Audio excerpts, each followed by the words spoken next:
ನಮಸ್ಕಾರ, ನೀವು ನೋಡ್ತಾ ಇದ್ದೀರಾ ನ್ಯೂಸ್ ಕನ್ನಡ. ಇದು ಯಶಸ್ಸಿನ ಚರಿತ್ರೆ. ನಾನು ಕುಮಾರ್ ವಿಟ್ಲ. ತೆಲುಗು ಚಿತ್ರರಂಗದ ಪ್ರತಿಭೆಯಾಗಿ ಸಿನಿ ಪಯಣ ಪ್ರಾರಂಭಿಸಿದ ಎಸ್ ರಾಜಮೌಳಿ ಭಾರತೀಯ ಚಿತ್ರರಂಗವೇ ತಿರುಗಿ ನೋಡುವಂತೆ ಬೆಳೆದಿದ್ದು ಹೇಗೆ? ಸೂಪರ್ ಹಿಟ್ ಸಿನಿಮಾಗಳ ದಾಖಲೆ ಬರೆದ ಸ್ಟಾರ್ ಡೈರೆಕ್ಟರ್ ಎಸ್ ರಾಜಮೌಳಿ ಬಗೆಗಿನ ಒಂದಷ್ಟು ಕುತೂಹಲಭರಿತ ವಿಚಾರಗಳನ್ನು ತಿಳಿಯೋಣ ಬನ್ನಿ. ಎಸ್ ರಾಜಮೌಳಿ ಭಾರತೀಯ ಚಿತ್ರರಂಗದ ಖ್ಯಾತ ನಿರ್ದೇಶಕರಲ್ಲಿ ಒಬ್ಬರು. ರಾಯಚೂರಿನಲ್ಲಿ 1973 ಅಕ್ಟೋಬರ್ 10ರಂದು ಅವರು ಜನಿಸಿದರು. ಅವರು ತಮ್ಮ ಬಾಲ್ಯವನ್ನು ಕೊವ್ವೂರು ಮತ್ತು ತಮ್ಮ ತಂದೆಯ ಕೆಲಸದ ಕಾರಣದಿಂದಾಗಿ ಆಂಧ್ರ ಪ್ರದೇಶದ ಏಲೂರು ನಡುವೆ ಕಳೆದಿದ್ದಾರೆ. ಮೊದಲ ವರ್ಷದ ಇಂಟರ್ಮೀಡಿಯೇಟ್ ವ್ಯಾಸಂಗವನ್ನು ಏಲೂರಿನಲ್ಲಿ ಮತ್ತು ಎರಡನೇ ವರ್ಷ ಕೊವ್ವೂರಿನಲ್ಲಿ ಮುಗಿಸಿದರು. ಹೆಸರಾಂತ ಬರಹಗಾರ ಮತ್ತು ನಿರ್ಮಾಪಕರಾಗಿರುವ ಅವರ ತಂದೆಯಿಂದ ಚಲನಚಿತ್ರದ ಹಿನ್ನೆಲೆಯೊಂದಿಗೆ ರಾಜಮೌಳಿ ಚಿತ್ರರಂಗದಲ್ಲಿ ತಮ್ಮ ವೃತ್ತಿ ಜೀವನವನ್ನು ಮುಂದುವರಿಸಿದರು. ಅವರು ಬಾಲ್ಯದಲ್ಲಿ ತಂದೆ ಹಾಗೂ ಚಿಕ್ಕಪ್ಪಂದಿರ ನಿರ್ಮಾಣದ ಚಿತ್ರದಲ್ಲಿ ಕೃಷ್ಣನ ಪಾತ್ರದಲ್ಲಿ ಅಭಿನಯಿಸಿದರು. ಅವರು ಚಲನಚಿತ್ರ ಸಂಕಲನಕಾರ ಕೋಟಗಿರಿ ವೆಂಕಟೇಶ್ವರ ರಾವ್ ಅವರ ಜೊತೆ ಸ್ವಲ್ಪ ಕಾಲ ಸಹಾಯಕ ವೃತ್ತಿಯಲ್ಲಿ ಕೂಡ ತೊಡಗಿಸಿಕೊಂಡರು. ನಂತರ ಅವರು AVM ರೆಕಾರ್ಡಿಂಗ್ ರಂಗಭೂಮಿಯಲ್ಲಿ ಕೆಲಸವನ್ನು ಮಾಡಿದರು. ರಾಜಮೌಳಿ ತಮ್ಮ ವೃತ್ತಿ ಜೀವನವನ್ನು ಚಿತ್ರರಂಗದಲ್ಲಿ ಅಪ್ರೆಂಟಿಸ್ ಆಗಿ ಪ್ರಾರಂಭಿಸಿದರು. ಖ್ಯಾತ ಚಲನಚಿತ್ರ ಸಂಕಲನಕಾರರಾದ ಕೋಟಗಿರಿ ವೆಂಕಟೇಶ್ವರ ರಾವ್ ಅವರ ಬಳಿ 6 ತಿಂಗಳು ಕೆಲಸವನ್ನು ಮಾಡಿದರು. ಚೆನ್ನೈ ಮೂಲದ ರೆಕಾರ್ಡಿಂಗ್ ಥಿಯೇಟರ್ನಲ್ಲಿ ಕೆಲವು ದಿನಗಳ ಕಾಲ ಕೆಲಸವನ್ನು ಮಾಡಿದ ನಂತರ ಅವರು ತಮ್ಮ ತಂದೆಗೆ ಸಹಾಯವನ್ನು ಮಾಡಲು ಪ್ರಾರಂಭಿಸಿದರು. ಈ ಗುರಿಯನ್ನು ಪೂರೈಸುವ ಸಲುವಾಗಿ ಅವರು ಚೆನ್ನೈನಿಂದ ಹೈದರಾಬಾದಿಗೆ ಸ್ಥಳಾಂತರಗೊಂಡರು ಮತ್ತು ಗುನ್ನಂ ಗಂಗರಾಜು ಅವರೊಂದಿಗೆ ಕೆಲಸವನ್ನು ಮಾಡಲು ಪ್ರಾರಂಭ ಮಾಡಿದರು. ಈ ಹಂತದಲ್ಲಿ ಅವರು ಚಲನಚಿತ್ರಗಳನ್ನು ನಿರ್ಮಿಸುವ ಪ್ರಾಯೋಗಿಕ ಅಂಶವನ್ನು ಕೂಡ ಅರ್ಥ ಮಾಡಿಕೊಂಡರು ಮತ್ತು ಸಾಮಾಜಿಕ ಸಂದೇಶಗಳೊಂದಿಗೆ ಕೆಲವು ಜಾಹೀರಾತುಗಳನ್ನು ಕೂಡ ನಿರ್ದೇಶನ ಮಾಡಿದರು. ಈ ಜಾಹೀರಾತುಗಳ ಮೂಲಕ ಅವರು ತಮ್ಮ ಮೊದಲ ಗಳಿಕೆಯನ್ನು ಕೂಡ ಪ್ರಾರಂಭ ಮಾಡಿದರು.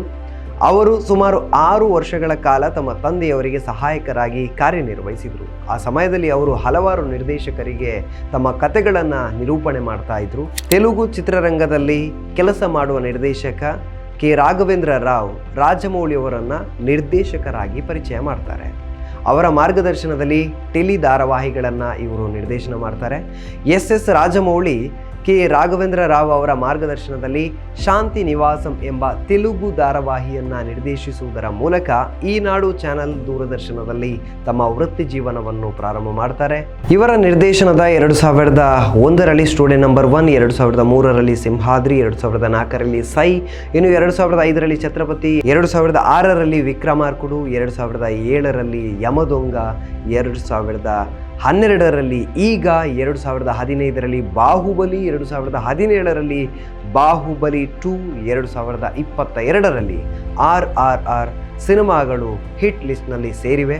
ಇನ್ನು ಸಿನಿಮಾದ ಗಳಿಕೆಯಲ್ಲೂ ಕೂಡ ಇವರ ಸಿನಿಮಾಗಳು ದಾಖಲೆಯ ಮೇಲೆ ದಾಖಲೆಗಳನ್ನು ಕೂಡ ಬರೆದಿದೆ.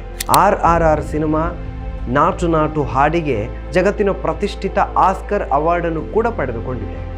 ಈಗ ಸಿನಿಮಾ ಇವರ ವೃತ್ತಿ ಜೀವನದ ಅತ್ಯಂತ ಸವಾಲಿನ ಚಿತ್ರವಾಗಿದೆ. ಇವರ ನಿರ್ದೇಶನದ ಈಗ ಚಲನಚಿತ್ರ ಉತ್ತಮ ತೆಲುಗು ಚಿತ್ರ ಎಂಬ ರಾಷ್ಟ್ರೀಯ ಚಲನಚಿತ್ರ ಪ್ರಶಸ್ತಿಯನ್ನು ಪಡೆದುಕೊಂಡಿದೆ.